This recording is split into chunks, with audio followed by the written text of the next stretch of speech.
I'm Susan Page, and I'm the director of the San Miguel Writers Conference and Literary Festival.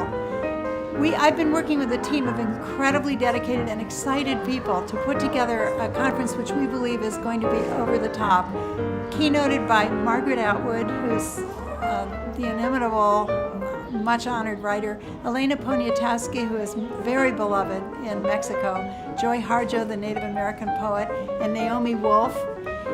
And the conference also includes a faculty of 42 distinguished writers and teachers who will be presenting workshops. And then we planned some wonderful receptions and an extraordinary Mexican fiesta that is something you've never been to before. We're also including a workshop for teen writers in San Miguel and topping everything off with a lovely closing reception. We believe it's going to be a writers' conference that people will be talking about for a long time. Coming to this place has really kind of put Mexico in another whole vision for me, and I can see I feel like I'm looking at the heart, the heart of the country, that I'm in the heart of the country.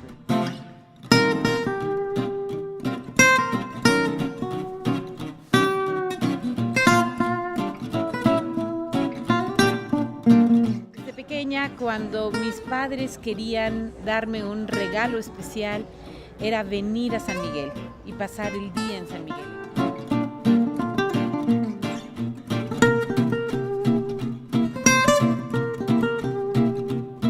La orografía del lugar, las subidas y bajadas de sus callejones hacen de esta ciudad un lugar encantador. Me parece muy literario, muy propicio para el establecimiento de los escritores que vienen de otros países en busca de inspiración que aquí encuentran.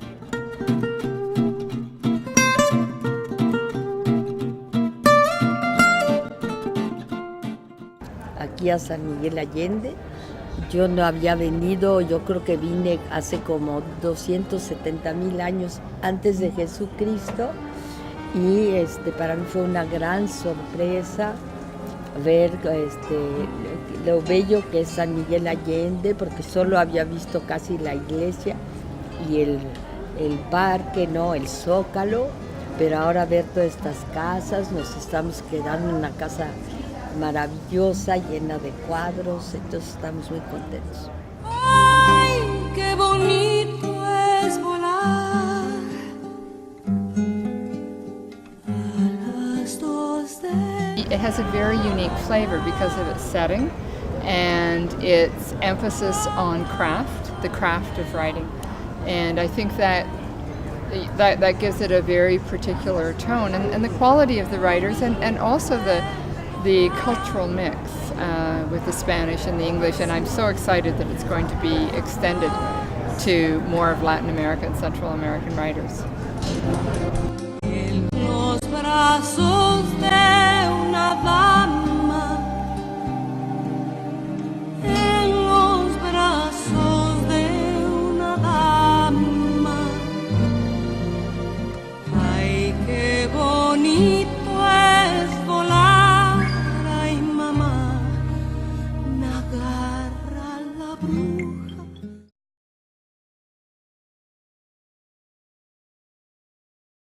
The means of transcription. Okay, so when I first started writing, I wrote on a manual typewriter. And I wrote on an electric typewriter, and that was a big deal. Then I wrote on an electric typewriter with a bouncy ball. Those bouncy balls. Mm-hmm. Then the fax machine entered the picture, and I could send my messy typewritten pages to a typist. Then I was an early user of the first Apples. The first Apple, it was like a little box, had this tiny little screen. You put floppy disks into it. You could get maybe 2 chapters of your novel onto one floppy disk. So your novel was a stack of floppy disks like this.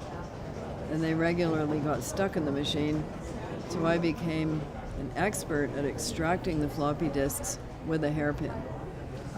Then we moved on, and the computers turned into things that looked like television sets. And then they got smaller, and now we have the sort of computer we have today, but we also have the internet.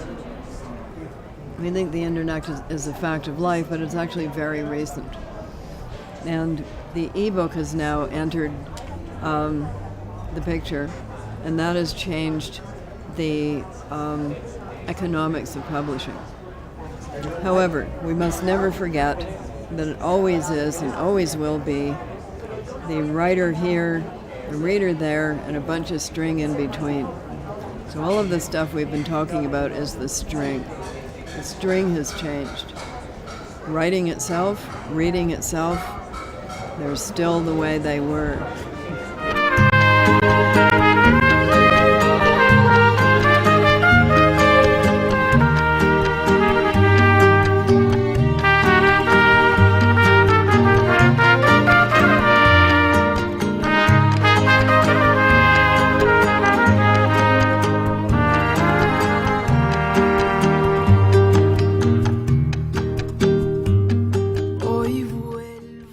Siento que tengo que usar mi tiempo con sabiduría porque ya no tengo tanto tiempo.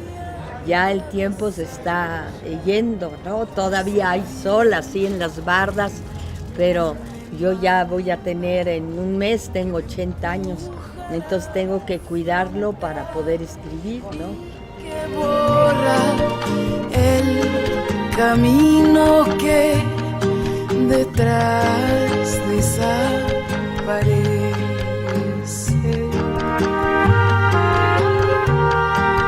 Que detrás desaparece.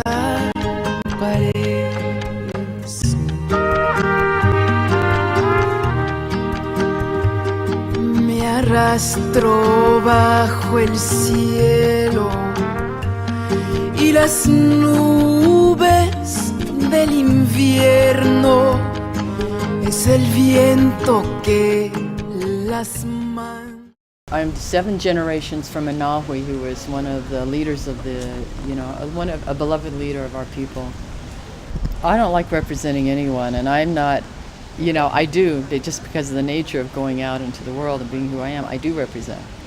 I wind up representing all women, represent, all indigenous people, and our families. You're even different in your family from your brother or your sister. You can't represent everybody, but we do, by nature, each of us, wherever we're representative.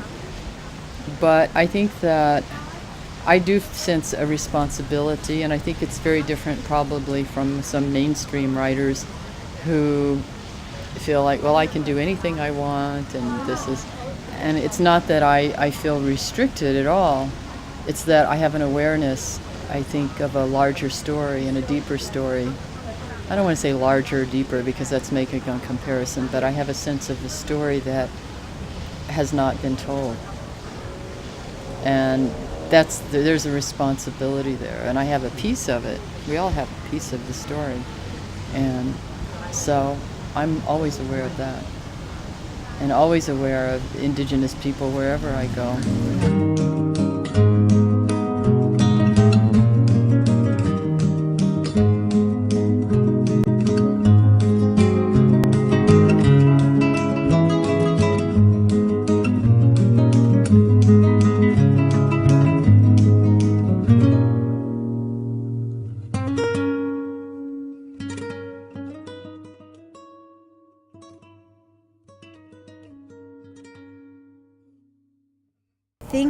Well, it's certainly true that some women are moving into positions of power, and that's new, and they certainly have fresh perspectives that haven't been included in discourse, so that's valuable.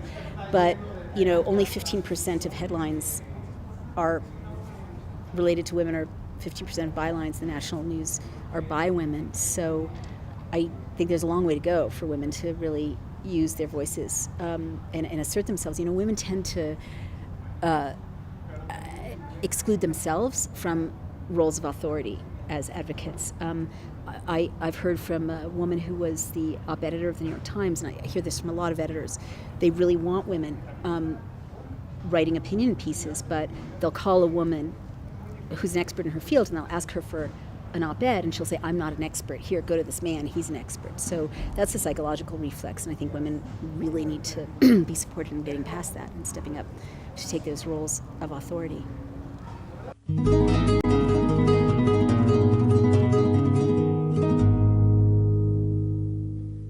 Aunque mi vida esté de sombras llena, no necesito amar, no necesito. Yo comprendo que amar es...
I think it's extraordinary. I didn't know anything about it. This is my first year here, and I know that it was the great festival that could, and it did, and that you've grown exponentially, and all the authors that you have and the level of them, like Margaret Atwood and Elena Poniatowska, I think it's fabulous. Well, I love it. I go to a lot of writers' conferences, and I love being with writers. I got to tell you, a lot of these conferences, I don't really find a lot of clients. I'm an agent. I'm looking for clients. I'm looking for book projects. And a lot of times I don't find that many. It's pretty hard. A lot of people are just kind of fishing around. And I've already talked to 3 people who I think are worth going into depth discussing a project about. So this is a good conference.